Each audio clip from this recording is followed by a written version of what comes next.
రాజమండ్రిలోని పుష్కర్ ఘాట్ల వద్ద ప్రముఖులంతా పుణ్యస్నానాలు చేశారు. కేంద్ర మంత్రి వెంకయ్య సహా పలువురు గోదావరి ఘాట్లలో ప్రత్యేక పూజలు నిర్వహించారు. అటు ఈ రోజు మధ్యాహ్నానికల్లా 8 లక్షల మందికి పైగా పుణ్యస్నానాలు ఆచరించారని చెప్తున్నారు. మరింత సమాచారాన్ని మా కరెస్పాండెంట్ దుర్గా అందిస్తారు. దుర్గా, చెప్పండి.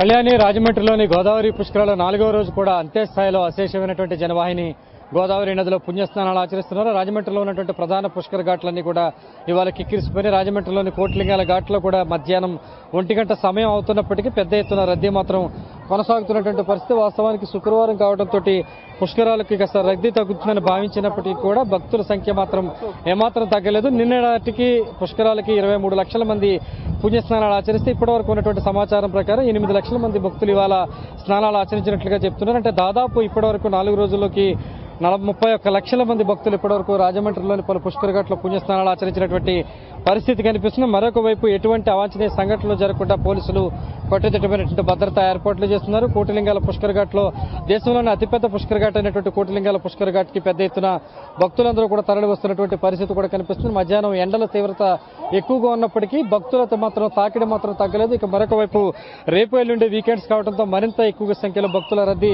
పెరిగేటటువంటి అవకాశం ఉన్న ప్రస్తుతం కొందరు భక్తులు కూడా ఉన్నారు. ఎక్కడి నుంచి వచ్చారమ్మా? విశాఖపట్నం జిల్లా నక్కపిల్లి మండలం నుంచి వచ్చామండి. చాలా బాగున్నాయండి ఏర్పాట్లు.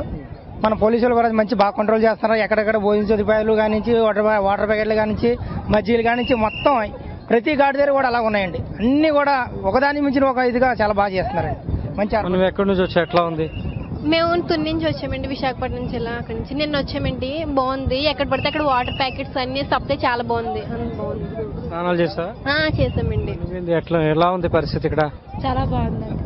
చాలా బాగుంది. ఎక్కడికి సేపలు అవి అందరికీ భక్తులు తొలి రోజు జరిగినటువంటి సంఘటన నేపథ్యంలో మరింత ఎక్కువ సంఖ్యలో భక్తులు హాజరు కావడం జరిగింది. ప్రధానంగా ఎక్కడి నుంచి వచ్చాము? ఎట్లా ఉంది? కాకినాడ నుంచి వచ్చాము. కాకినాడ నుంచి వచ్చాము. ఇవన్నీ చాలా బాగున్నాయి ఏర్పాట్లు. అవన్నీ టైంకి అన్ని కరెక్ట్ గా చూస్తున్నారు. టాయిలెట్ అవన్నీ చాలా బాగున్నాయి. ఎప్పుడైనా మీరు పుష్కర స్నానాలు చేశారు? ఇదే తొలిసారి? ఇదే ఫస్ట్. మీకు ఎలా ఉందండి ఇక్కడ ఏర్పాట్లు?